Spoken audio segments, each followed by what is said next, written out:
എല്ലാ ദിവസവും എഴുന്നേൽക്കുമ്പം 24/7 pain complaint ചെയ്യുന്ന ആൾക്കാരാണ് മിക്കവരും. ഇന്ന് ഞാൻ നിങ്ങളുടെ അടുത്ത് പ്രത്യേകിച്ചും എടുത്ത് പറയുന്ന ഒരു ഇൻട്രസ്റ്റിംഗ് ആയിട്ടുള്ളൊരു പെയിൻ്റെ ഒരു സ്റ്റോറിയാണ്. എൻ്റെ ഒരു പേഷ്യൻ്റ് ആയിരുന്നു. ഇത്രയും നാളും പുള്ളിക്കാരി യോഗ ട്രൈ ചെയ്തു, ഫിസിയോതെറപ്പി ചെയ്തു, പല ഓർത്തോപീഡിഷ്യൻസിനെയും കണ്ടു, പല രീതിയിലുള്ള ട്രീറ്റ്മെൻറ്റ്സും ചെയ്തു.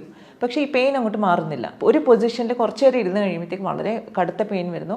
പിന്നെ പൊസിഷൻ മാറി കഴിയുമ്പോൾ കുറച്ചൊന്ന് മാറും. അപ്പം ഇങ്ങനെ വന്നപ്പോഴത്തേക്ക് കല്യാണം കഴിഞ്ഞു ഒരാഴ്ച കഴിഞ്ഞപ്പോഴാണ് ഈ പെയിൻ സ്റ്റാർട്ട് ചെയ്തത്. അതും 18-ാം വയസ്സിൽ അമ്മ നിർബന്ധിച്ച് കല്യാണം കഴിപ്പിച്ചത്. എസ്പെഷ്യലി ബിക്കോസ് അമ്മയ്ക്ക് ഈ പയ്യനെ ഇഷ്ടമായിരുന്നു. അപ്പോൾ definitely we all should learn stress management.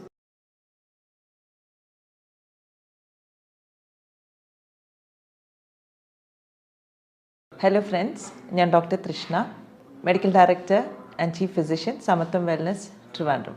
പലപ്പോഴും നമ്മുടെ ഒരു ക്ലിനിക്കിൽ എപ്പോഴും നമ്മൾ കണ്ടുവരുന്ന ഒരു കണ്ടീഷനാണ് പെയിൻ, അല്ലേ? പെയിൻ വരാത്തവരാരുമില്ല.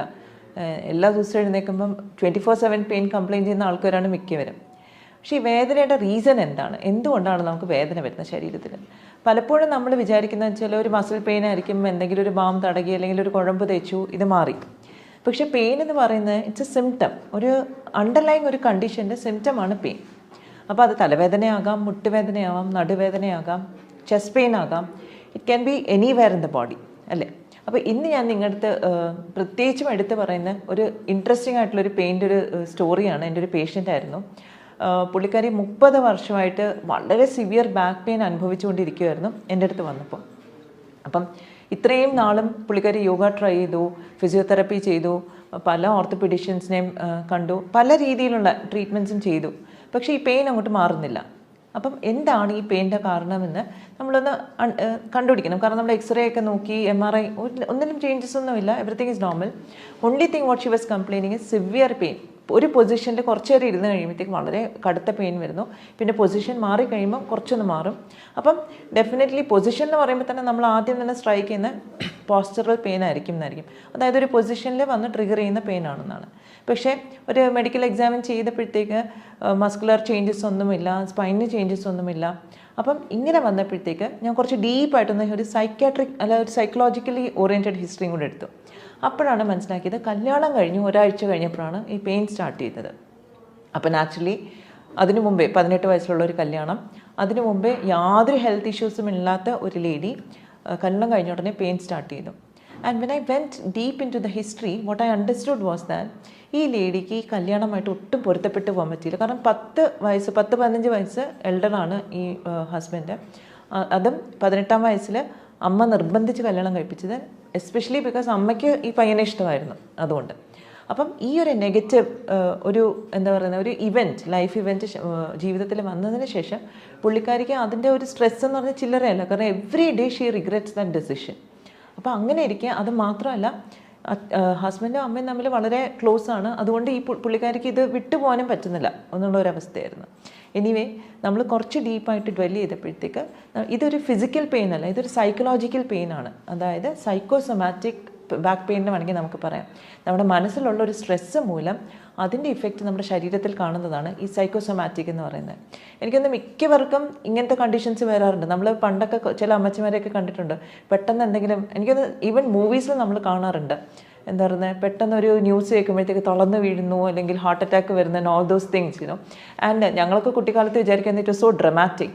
പക്ഷേ actually this can really happen because നമ്മുടെ മനസ്സിലുള്ള എന്ത് സ്ട്രെസ് ഉണ്ടെങ്കിലും അത് നമ്മുടെ ശരീരത്തിലൊരു സ്ട്രെസ് ഹോർമോൺസിനെ റിലീസ് ചെയ്യും. അതായത് മനസ്സിലെ ടെൻഷൻസ് വരികയാണെങ്കിൽ അത് നമ്മുടെ തലച്ചോറ്, because the mind is what the nervous system. അപ്പോൾ നെർവസ് സിസ്റ്റത്തിലുള്ള ന്യൂറോ ട്രാൻസ്മിറ്റേഴ്സിൻ്റെ റിലീസ് കാരണം നമ്മുടെ എൻഡോക്രൈൻ സിസ്റ്റത്തിനെ അത് ബാധിക്കുന്നു. അപ്പോൾ അഡ്രിനൽ എന്ന് പറയുന്ന ഗ്രന്ഥി, അതിൽ നിന്നും സ്ട്രെസ് ഹോർമോൺസ് റിലീസ് ചെയ്യുന്നു.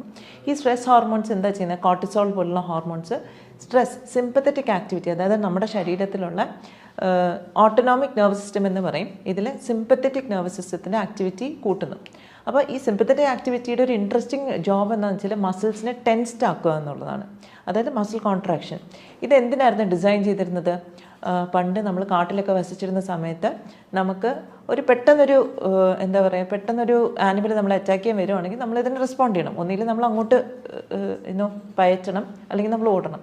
അപ്പോൾ ആ ഒരു സിറ്റുവേഷനിൽ നമ്മൾ റെഡിയാക്കാൻ വേണ്ടിയിട്ടായിരുന്നു മസിൽ കോൺട്രാക്ഷനും മസിൽസിലേക്കുള്ള സ്ട്രെങ്ത് അല്ലെങ്കിൽ ബ്ലഡ് ഫ്ലോ കൂട്ടുകയൊക്കെ ചെയ്തിരുന്നത്. ഓക്കെ. പക്ഷേ ഇപ്പം നമ്മുടെ സിറ്റുവേഷന് നമുക്ക് ഇങ്ങനെ ആനിമൽ വന്ന് നമ്മുടെ മുമ്പിൽ പെടുന്ന സിറ്റുവേഷനൊന്നുമില്ല. പക്ഷേ ഒരു ക്രോണിക് സ്ട്രെസ് എപ്പോഴും നമ്മുടെ മനസ്സിലുണ്ട്. അതായത് എന്തെങ്കിലും ഒരു കാരണം നമുക്ക് ഇഷ്ടപ്പെടുന്നില്ലെങ്കിൽ അത് 24/7 നമ്മൾ ഇറിറ്റേറ്റ് ചെയ്യുന്ന ഒരു സിറ്റുവേഷനിലേക്കാണ് നമ്മൾ പോകുന്നത്. അപ്പോൾ ആ ക്രോണിക് സ്ട്രെസ് മുതൽ ഈ സ്ട്രെസ് ഹോർമോൺസ് കണ്ടിന്യൂസ് ആയിട്ട് നമ്മൾ ബ്ലഡിൽ എലിവേറ്റഡ് ആയിട്ട് നിൽക്കുന്നു. Naturally the response is contraction of muscles. അപ്പോൾ അതുകൊണ്ട് തന്നെ നമുക്ക് ഈ കോൺട്രാക്ഷൻ ഓഫ് മസിൽസ് നമുക്ക് മസിൽ റിലാക്സൻസ് വേണമെങ്കിൽ കൊടുത്ത് റിലാക്സ് ചെയ്യിപ്പിക്കാം. പക്ഷേ that will be A temporary thing. അപ്പം നമ്മൾ എന്താണ് അഡ്രസ്സ് ചെയ്യേണ്ടത്? ഈ മനസ്സിലുള്ള ടെൻഷനെയാണ് നമ്മൾ അഡ്രസ്സ് ചെയ്യേണ്ടത്. അപ്പോൾ അങ്ങനെ കുറച്ച് കൗൺസിലിംഗ് സെഷൻസും ബാക്കി കാര്യങ്ങളും കുറച്ച് ഫിസിക്കൽ എക്സസൈസസ്. ശരിക്കും പറഞ്ഞാൽ ലേഡിക്ക് ഫിസിക്കലായിട്ടൊന്നും ഇനീഷ്യലി ചെയ്യാൻ പറ്റില്ലായിരുന്നു. ബിക്കോസ് എന്ത് ചെയ്താലും പെയിൻ ട്രിഗർ ചെയ്യും. അപ്പം മെൻറ്റൽ ഒരു സപ്പോർട്ട് കിട്ടിയ ശേഷം now she is doing very well. And recently ഞാൻ അവരെ കണ്ടിരുന്നു. അപ്പം എനിക്ക് അതിൽ വളരെ ഇൻട്രസ്റ്റിംഗ് ആയിട്ടുള്ള തോന്നിയ കാര്യം എന്ന് പറഞ്ഞാൽ പലപ്പോഴും ബാക്ക് പെയിൻ എന്ന് പറഞ്ഞാൽ നമ്മൾ പല ഡോക്ടേഴ്സിനെയും കാണുന്നു, കഴുത്ത് വേദന ഡോക്ടറിനെ കാണുന്നു, എന്തൊക്കെ ചികിത്സ ചെയ്തിട്ട് മാറുന്നില്ല.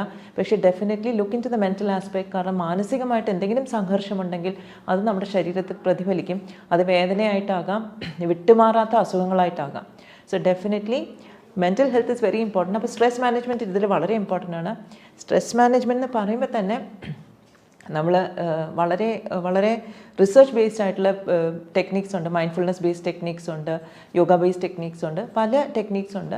അപ്പം we can just start with simple techniques. നമ്മുടെ വീട്ടിൽ തന്നെ നമുക്ക് ചെയ്യാവുന്ന ടെക്നിക്ക് എന്താണെന്ന് വെച്ചാൽ നമുക്ക് ബ്രെത്ത് അവെയർനെസ് എന്നുള്ളതാണ്. അതായത് ശ്വാസത്തിൽ നമ്മൾ ശ്രദ്ധിക്കുക. പക്ഷേ ഈ ശ്വാസത്തിൽ ശ്രദ്ധിക്കാതിരിക്കുമ്പോൾ എന്ത് പറ്റുന്ന പറയട്ടെ, ഈ ചിന്ത ഇങ്ങനെ കൂടുതൽ വരും, നമ്മളിങ്ങനെ കൂടുതൽ അലട്ടും. അപ്പോൾ അതുകൊണ്ട് തന്നെ നമ്മൾ ഇനീഷ്യലി ഒരു ഗൈഡഡ് ആയിട്ട് ഒരാളുടെ സഹായത്തോടുകൂടെ ചെയ്യുന്നതായിരിക്കും നല്ലത്.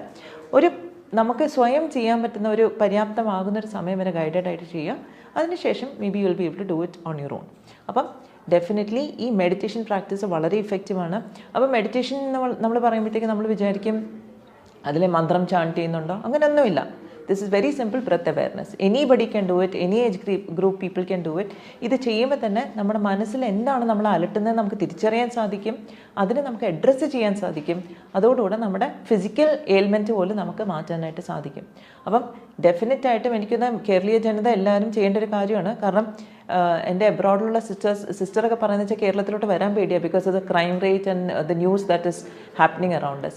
അപ്പം അതും ഒരു കോൺസ്റ്റൻറ്റ് സ്ട്രെസ്സാണ് ശരിക്കും പറഞ്ഞാൽ നമുക്ക്. അപ്പോൾ definitely we all should learn stress management.